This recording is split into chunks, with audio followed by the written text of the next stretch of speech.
We are recording. Okay. Awesome. Yay! Hello, everybody. Welcome to another episode of Teatime and Wanasa in the Women's Series. We are very excited to have Nada with us. Everyone, round of applause. Yay! Nada, can you please introduce yourself? So my name is Nada. Hi. Nada, I think I'm based in Switzerland, Zurich. Yeah. All right, guys. So Nada is the founder, owner of House of Lulia. She is an amazing artiste and creative. And we're really excited to be talking to her about all things House of Lulia, but also, you know, who she is and her experience as a Sudani woman. So now the first question I got for you is, can you tell us a little bit about House of Lulia, how it started, you know, what inspired you to start it? Okay, so House of Lulia is still an ongoing project that I don't know where it's going, but right now I am making bakhur. I'm painting mabakir and incense burners, and I'm trying to, it's an open research on the Zar, and I called it Lulia. Lulia is one of the Zar spirits. One of the famous Zar spirits. She's an Ethiopian lady in red. Yeah, and her character, I think she is said to be the lover of beauty. Her color is red, and she's very seductive, but also very passionate and very open. And I think I like this resonates with the project. Maybe not with me as a person, but with the project that I have and with the idea of Lulia. So I called it House of Lulia. Are you familiar with a Sudanese song that has the word Lulia? Is it the same? Are they talking about the same thing? Do you know what I'm talking about? Yes. Oh wow. Okay. There's a lot of songs and Islamic songs that mention Lulia, and it's her Lulia al-Habashiyya. That's her. Okay. So I think being, you know, removed from Sudan, I don't know these things. So when I did hear, I was like, oh, okay, there's a connection there. All right. So what really inspired you to get into this work? You know, what is it that you found interesting that, you know, made you want to start this project? Sudanese culture, Sudanese women's culture, the whole bakhur and dilka and the smells and the sandaliya that I always smell on my mom.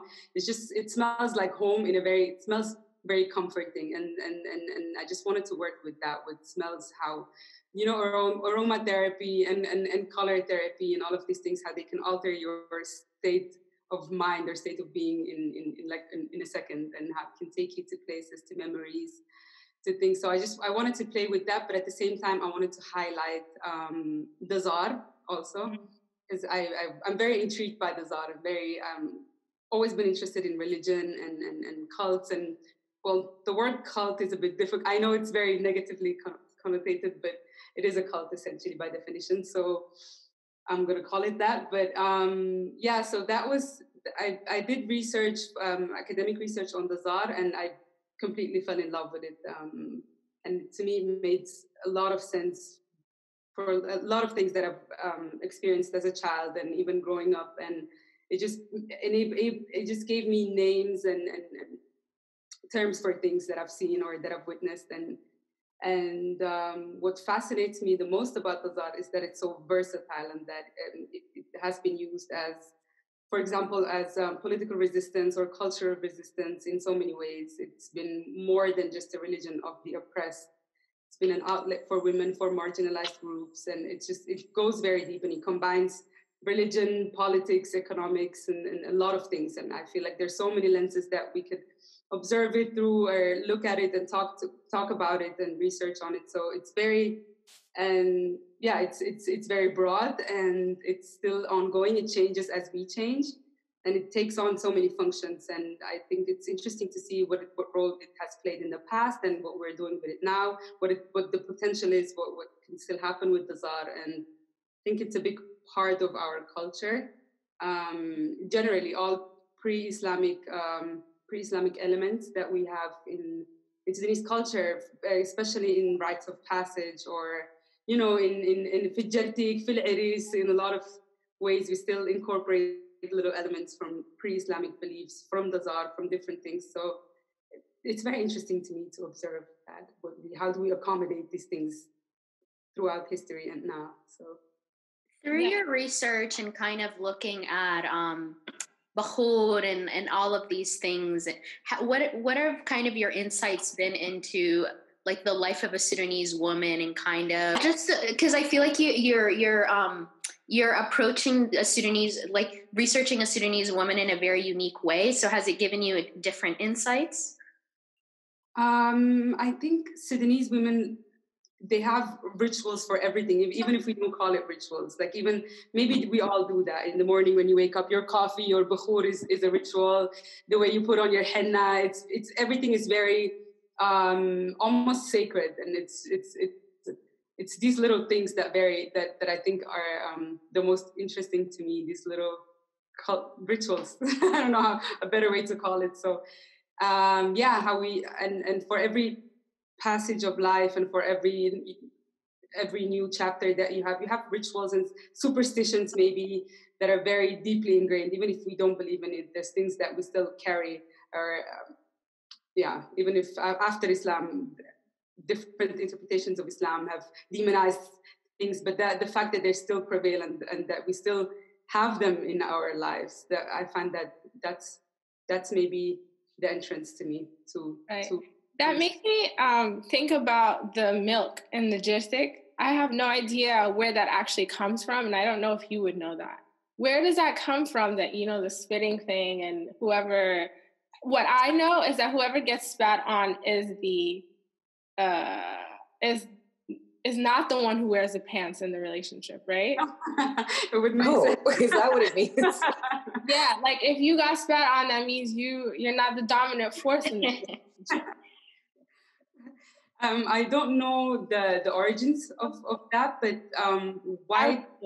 But it's very. I'm sure. I mean, ever since, for example, the pharaohs, they used to offer white food or white things to the spirits because it's symbolic of their intention, of their white intention, and of white is always has been associated as with cleanliness, with purity, with good intentions, and these are offerings they used to do for the spirits, and even in Halfa, for example, and different tribes, they have offerings to the Nile spirits, that they would throw white food to the Nile after every ceremony they have, and little things like that, and in the Jertik and the henna especially is used to ward off evil spirits, or to bless the marriage or the journey that the couple is about to take on. So maybe I'm not sure, but maybe it has something to do with that. Just to offer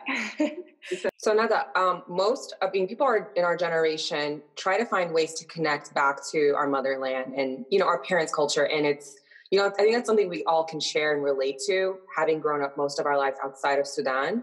So what's that been for you? Is learning about this stuff and what you studied in your academic background been a way for you to connect back with your culture and find a way to kind of coexist between being an outsider and an insider? Because you know a lot more than definitely we know. So it's really interesting to hear that. Well, to me, going back, I decided when I was 17 or 18, I decided to go back to Sudan to do my bachelor degree in Sudan. So I think that was the first step that I consciously took to get to know Sudan, to get to connect to my culture and to my ancestral land. So that was the first step I took. That was consciously, and then from there on, I think one thing led to another. It was even the fact that when I came back from Sudan, that I decided to do a master's in religion and politics, because I felt like that was the reason why we left Sudan. And that was for political reasons that had to do with Islamism. And so I don't know if every step I took might not have always been conscious, but all of it just always led me. Everything I do, I feel like leads me back to the same thing. And I'm just exploring. I'm still exploring, and I'm still getting to know Sudan. And I don't think we will ever fully know it. But that's the classic struggle of, growing up in the diaspora, never really belonging anywhere. But that was also something that I really appreciated in Sudan, because I found myself surrounded by other young Sudanese that grew up outside and moved back either permanently or like me just for university. And that was very exciting to just meet these people that have also always been in between. So what are some commonalities that you found with people like who grew up in the diaspora and then came back to Sudan? Like, how was it like connecting with them? Well, the first thing, the fact that they wanted to connect to Sudan and that they all had different experiences. Some would come for a vacation, for holidays, with their parents, but then you only see, a certain side of Sudan with your family. Go visit family, have family over. Yeah, that's don't really. That's my whole life. Same, right? Yeah. It was the house same for house. So it's just ناس البيت, جيران maybe, ozone maybe, لو بلغت. So that's it. You don't really get to that. But that was the first thing that everybody wanted. But people had different priorities or different things that they wanted to see about Sudan. But just to have that exchange and just to. I was just going to ask, how difficult was that adjustment moving back? Because we are in this like year of return where a lot of people are thinking about moving back to Africa and like going to kind of support and work in the motherland and really like bring the knowledge that we've acquired in our Western settings and back into our home countries.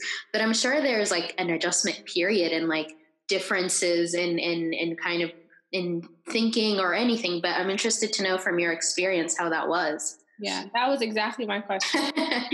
We're in sync. Yeah. It was difficult. I'm not going to lie. It was very, very hard. And looking back, I had some of the best and some of the worst times of my life or experiences in that period in Sudan. And one thing that was hard for me was I made it a point to be exactly the version of me everywhere I go. Like just me, not to bend to societal expectations, and just didn't want to water down any parts of me, which was very hard. And Sudan at that time, that was before the revolution, before a lot of things, still Sharia, still public order laws, still all of these things. And it was hard, especially as a woman, to just be yourself. And at that age, I think I didn't realize exactly what I was doing. I just wanted, I'm a teenager, basically. I just wanted to be me and do me, I didn't really reflect on that. So that was something that frustrated me. Yeah, just walking in this woman wearing pants was not, like simple things like that. You can't just walk around for shara. You can't just, small things like that you would take for granted, and that suddenly becomes like a mission.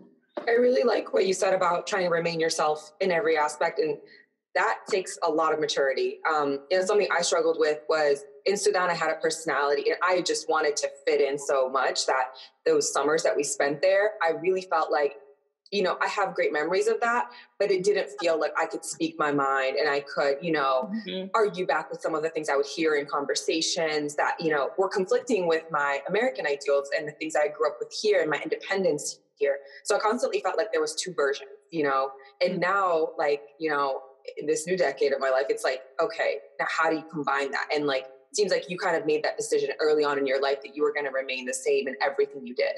Yeah. And how do you also, I'm sure you were, I'm fairly outspoken in my family. So whether I'm here or in Sudan, I kind of just say what I want to say and do what I want to do. And like with my family in Sudan, I'm known as like kind of the wacky one, the crazy one. Because you tried to be authentic, did you kind of get that like sentiment as well? Like, oh my God, she's so different or something. Yes, and even like to a point that they wouldn't even take me serious anymore. It's just majnoona bikhawajiya, like, it's just that's all you are. Yeah. It's also empowering that you don't have to respond to a haja and you don't have to, Maslan, you guys don't take me serious, so. I'll just do me. Okay. I love it. But also the language barrier. I feel like, and English also is not my first language, but then Arabic kaman is even less. So sometimes you can't even articulate a lot of things that you want the way you want it, and you just feel misunderstood on so many layers. Can you read and write Arabic? I do read and write. I don't understand though everything. So sometimes I would just read an article and I can read it, but it's these big words that really don't. Yeah. Okay. A lot of people romanticize that journey back to Sudan, you know? They're just like, oh, it's with Sudan, you can do whatever you want. Because at least here as Americans, and actually as expats everywhere, there's this constant longing for home. And it's like, when you finally are home, you feel at peace. That this is the part of my life that's missing. And for me here, it's that constant struggle between being Black, and it's just like, there's no space for Black women in this country where I really feel like, you know, I'm safe and this is home. So I'm always like thinking about going back home. I'm always thinking about going to Khartoum and being among my family so that I can just feel at peace and not have to worry about anything. But did you, did you feel like that idea was completely shattered as soon as you're there? Like, you know, yes, you're home, but now you have to deal with all these public order laws and all of these things. But, you know, how was that? How was that reckoning for you? Or it's just like, damn, maybe this is not what I thought it was. I had a lot of these moments where I'm like, okay, wow, I kind of feel more Swiss now. So can I go? I know. Sorry, I'm not forgetting my Bye. Yeah. But at first, and I think it gets less every time I go. I was just there, Hassi, for 6 months, and I came back a month ago. So in these 6 months, I think I felt like more Sudanese. Every time I go, I find myself more and more Sudani or more home. And it's you can't rush it. I've been there for 6 years, like all in once. And I would go travel out and come back. But in those 6 years, I tried really hard at first. But then I'm like, okay, this is a process that you can't rush. It's like building a relationship with Sudan. And you can't force relationships with anything. So did you find yourself changing like through those 6 years? I mean, we all change, but like in terms of like your relationship to the way that you see the world, right? Because I feel like coming from a Western society, we're used to structure, we're used to like things being done in a specific way. We're used to, I don't know, like all of these ideals, but being in Sudan for such a long time, did you see yourself begin to change the way that you react to different things? Yes, and in positive and negative ways. So I mean, at first, when I got there, Swiss people specifically, they're very punctual. They're very structured. Everything has to be in order. I was just small things used to irritate me when I want to go out at 2 and the person comes at 2:30. I'm like, okay, well, you know what? Girl, that's early. Disrespectful, you know. This is not at 4.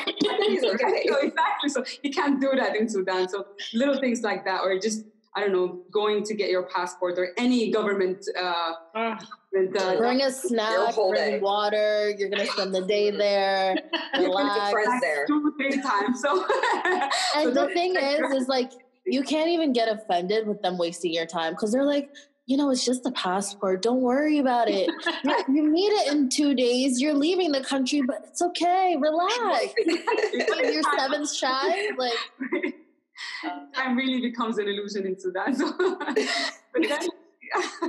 so that was like, these are the small things that I changed. I mean, al-awwal, but then you become more easygoing in Nahya, but you're also forced to grow up so fast because, you know, we don't have beggars in the street. We don't have homeless people that you see outside. There's none of that. And it just puts things in perspective, especially when you're, I don't know, 17, 18, you're just a teenager that just wants to be loud. And you know what I'm saying? Like, you just want to live. You don't really want to, it's just so serious, so fast. And I found myself confronted with problems that I knew they existed, but I was never faced with any of that. So it puts a lot of things in perspective. I feel like I grew up very fast.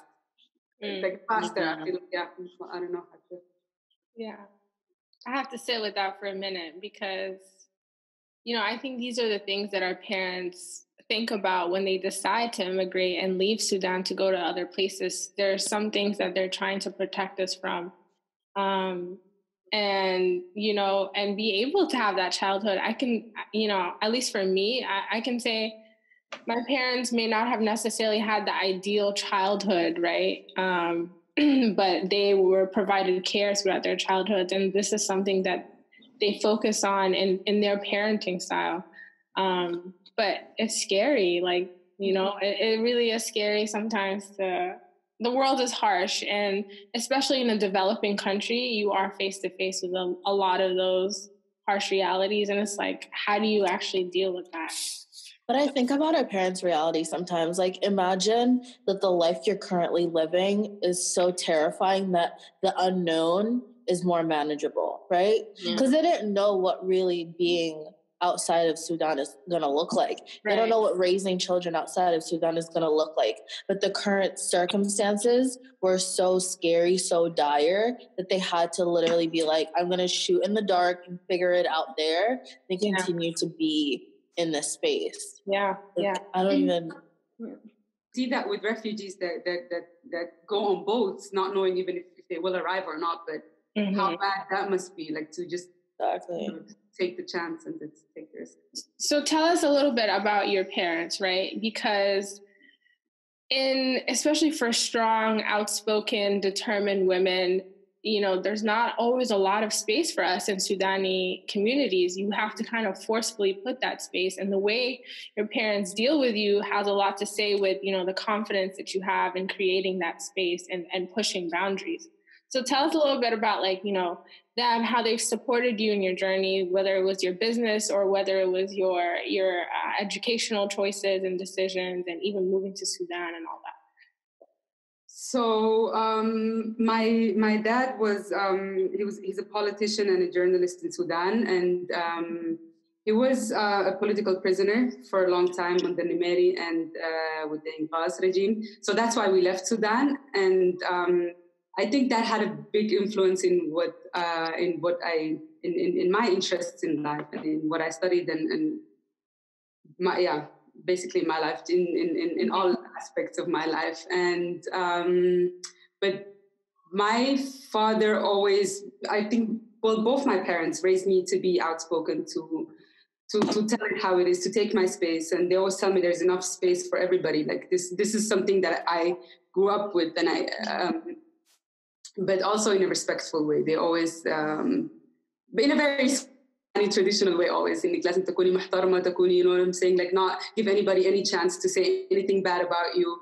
And so my parents are very supportive, and they're not, one thing that I really appreciated is growing up here, when you see other Muslim kids that maybe force their children to wear a hijab, or, you know, be very strict, or force them to pray and all of these things. And that's something that I always appreciated growing up, that my parents never do that. And they teach me Islam. They took us to an Arabic class, and ever since, so every weekend, every Saturday, we used to go to Islamic class and Arabic class and all of these things. They gave us these tools, but then let us decide what we want to do with it. And And I remember when I was in Sudan, I had this phase where I started praying 5 times a day, and I was just done with everything in life. I'm like, khalas, this dunya, I'm just going to be, you know, I want to be a Sufi. And I had different phases, but one of them, and I was just trying to see my dad's reaction. So I'm like, Baba, I want to put on a hijab. And then I was on the phone with him, and he's like, okay,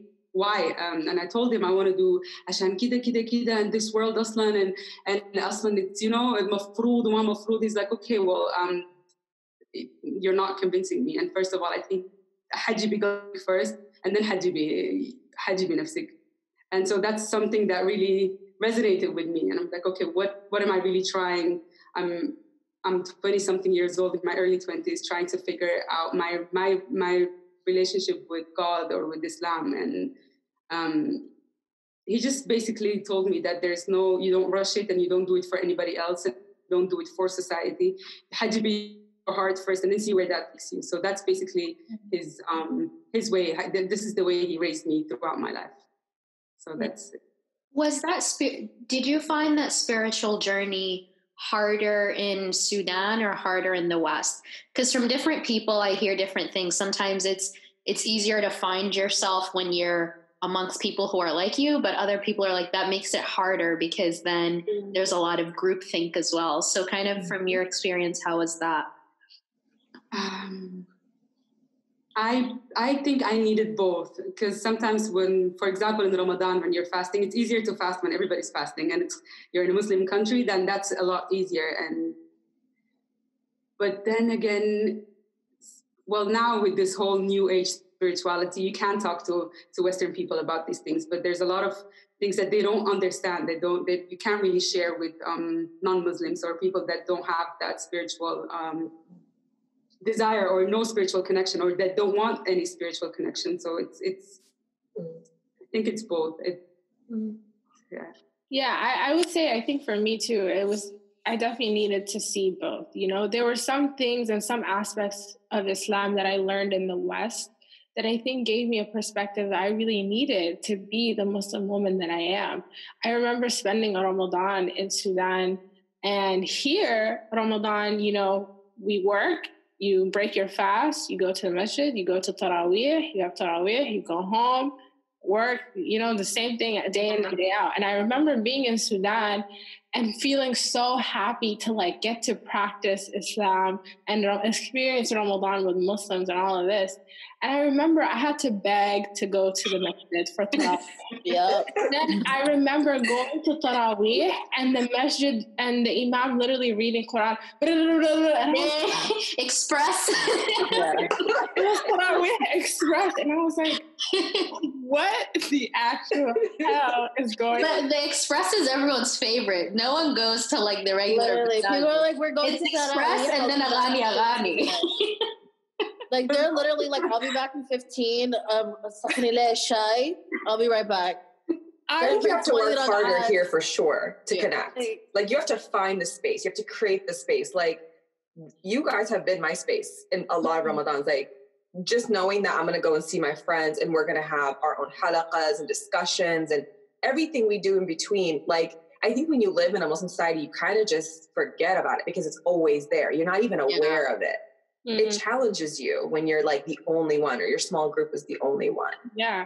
Well, you have to go out of your way to practice. And it forces you to ask questions. Whereas why are you doing things? Yeah. When I'm in Sudan, I'm kind of just like just riding the wave. I'm not really thinking about what's going on or why I'm doing different things. But here in America, because the entire society questions me, I have to question myself and my actions. And I feel like that's helped me kind of figure out who I am and who I want to be in the journey I'm on versus kind of this like just ride the wave and not really knowing why you're doing what. Yeah, I think before you were talking about like conscious actions and things like that. And I think being Muslim in America, like even though I grew up in a conservative family, I've made all the decisions for myself by myself.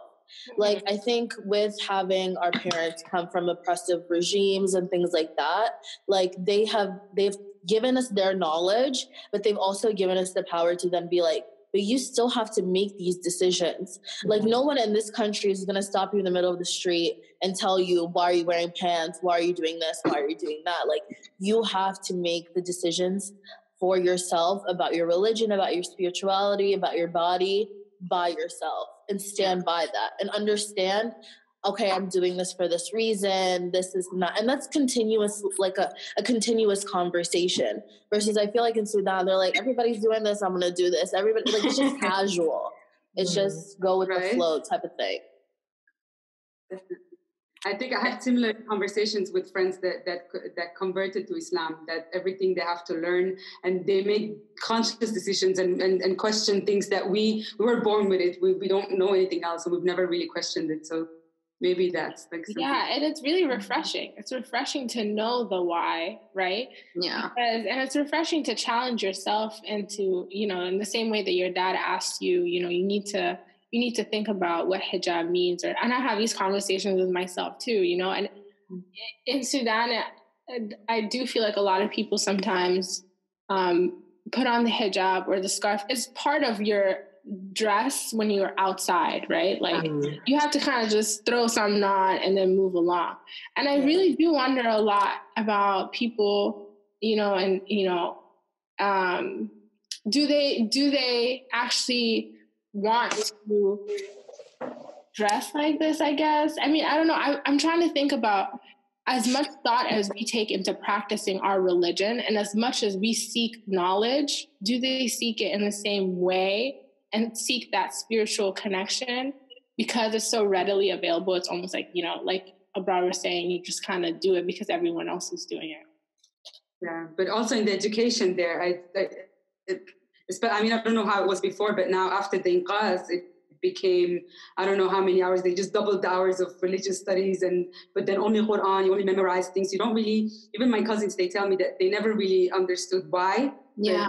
Really thought they never really, I don't know, asked questions. They weren't really allowed to question anything. And when the teacher didn't have an answer, it's like, khalas, Allahu alam, he doesn't want you to know. Khalas, you know? Like, but I feel like that's so dangerous for this generation. Like I work in the education system, and they're so curious. They're so like, because like you have to think about it.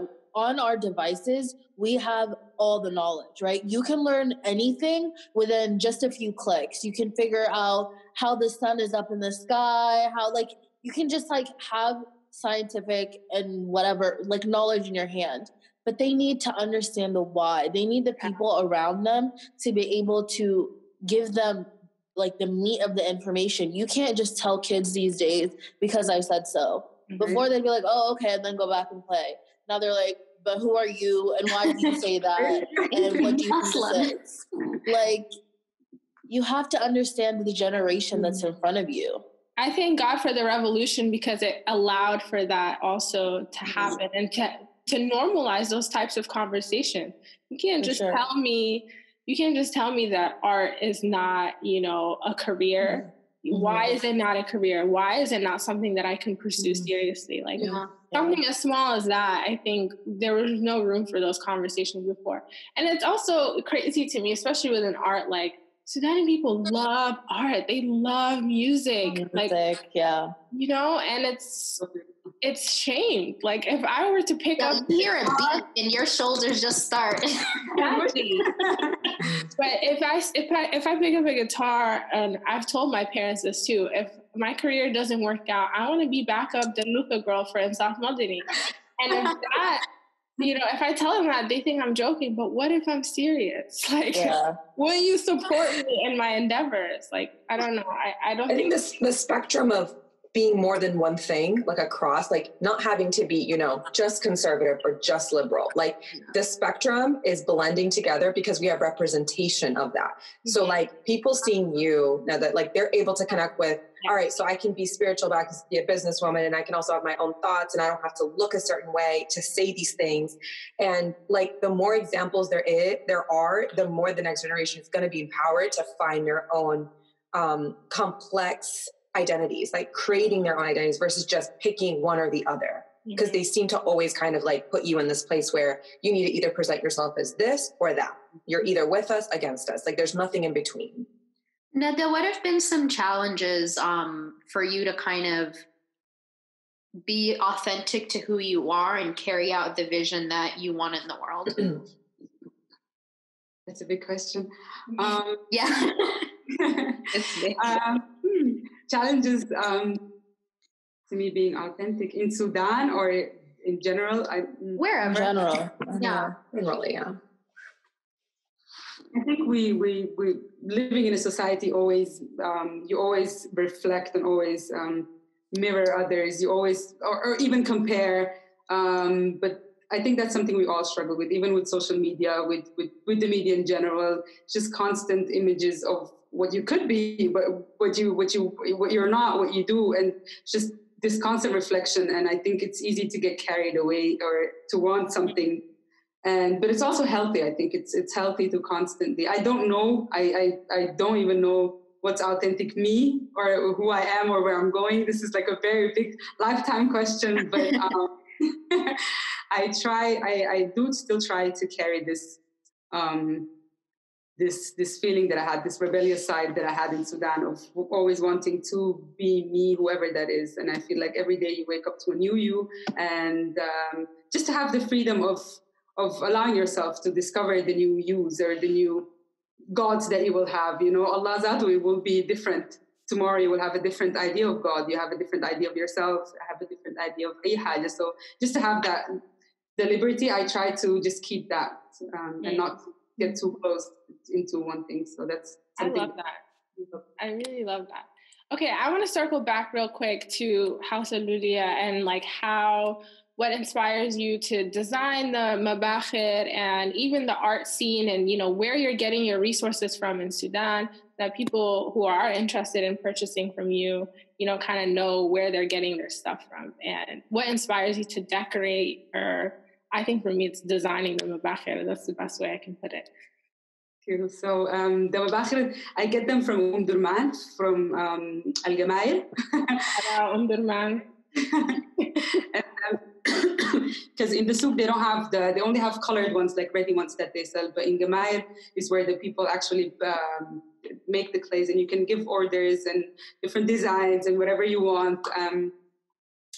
So this is where I go for my designs, and then I take them with me to Switzerland, and I paint them here. I don't think about it too much. I just sit and have different. I just do it. I really don't have. I can't really tell you where my inspiration comes from, but I think they always have this Sudanese, maybe by the Zar spirits. Sometimes I think about the spirits and try to think of their character, what they would like, and it just comes out. But and I always tell myself that I have many, and I sometimes I start them, I don't like them, and I put it away and start another one. So yeah. And you expressed to me last time when we were talking about expanding your business into different regions of Sudan. Can you talk a little bit about that? Like what you hope, even if it's not set in stone, sometimes I feel like saying things will allow them to happen. So can you talk about that? To speak it into existence. Well, I like I said, it's still ongoing, the project with House of Lulia. I don't know where it's going to take me, but one thing that I've always had in mind when I started it is that instead of making the bakhur, I would go to different women in Sudan from different regions, because I feel like every region has their own recipes when it comes to food or bakhur or different things, and maybe have these women that fi niswan al-iris that make it dilka and the bakhur, and like that's their profession, and maybe support them, have them do a line and sell it, and have them sell it in my store, for example, and things like that. I really don't know how and when I can do that, but maybe include other women and have other creators, and maybe have perfume at some point, khumra, whatever. See where it takes me. I really love that. And I love that you're young and doing this. Like, these are things that our grandparents and, our parents tell us about. And we're kind of removed from that information and why all of these things are important. So I love that you're young and making it, I guess, mainstream. I don't want to say that, but making it available for people to use. And a funky little mubkhar with some feathers on it. I saw one that you made. It had like hot pink feathers on it. Maybe that's what I want to have in my house now. Another reason I love that is because if we don't do this, our generation doesn't, then there are going to be other people that take your culture and present it the way they want. So I love that you've taken that step, and that it's uncomfortable. It's something new, but it's a learning process. You don't know everything, and you don't know where it's going to go. But I think that's really amazing. I really support that idea of letting it become what it wants to be, and letting yourself grow within your business, and not putting yourself in just one corner and saying, this is the only thing I'm going to do. And we support you, obviously, whichever direction your business is going, we definitely support you. Thank you so much. I'm a fan of Ned Atiek. Thank you so much. I'm really excited to see what you continue to come up with and grow and learn about our culture, and broaden our own understanding of it as well. Like it's creating connectivity. If you've never started your business, we would have never heard about you. We would have never been able to connect with you, things like that. I feel like when we are being authentic, when we're having, going after our passions, we're connecting and we're finding ways to really bond with each other. And I think that's very important. Because that's actually one of the, I was just thinking about that this morning. I was talking to Dara. I don't know if you guys, Dara Naeem, the artist. Oh yeah. And we were talking about how the internet and how little things that you do with like House of Lulia and the little posts that I didn't know where it's going to go, but already made, and it's very new, and I've already made so many genuine connections and just started so many discussions. And similar to you guys, like this platform that you guys are offering for Black women and Sudanese women, and to just sit and be yourself in a safe space. I feel like this is the bridge that we all somehow incorporate in our work, and that's why I really connected with this, because this is exactly what I want to cultivate. I think it's so nice for us to, like, although we're across the world, we have similar experiences, and it's really cool to just be able to connect and see some of the things that you're struggling with, or some of the ideas that you've had, like carry across the world. Like we all have so many connections that we might not think about it until we all connect and just have these conversations and such. We'll continue to just be in silos, but it's so important for like our unique and diverse fabric to kind of just continue to make those connections. So I'm really happy that we had this conversation. We're all diverse as Black women, as Sudani women, and I think it's important to just like show up as our true selves. And in us showing up, we're making space for other people to show up as their true self. And really, that's just what it's about. So I'm honored that you, think that this is a safe space, or you're free to be yourself and express yourself. That's very exciting to me. Thank you so much. The honor is all mine. Thank you. Thank you. Thank you so much for this conversation. What is your Instagram so that people can know where to go and purchase and look at your page? Lolia. It's House of Lolia. It's just at House of Lolia. At House of Lolia, Lolia. All right. Thank you guys for another episode. Thank you so much, Nada, for joining us. We appreciate it. We are blessed with your beautiful smile. And, we support you, girl. I support you girls too. Thank you so much for having me and for allowing me to have a conversation with you. Thank you, Nada. Thank you.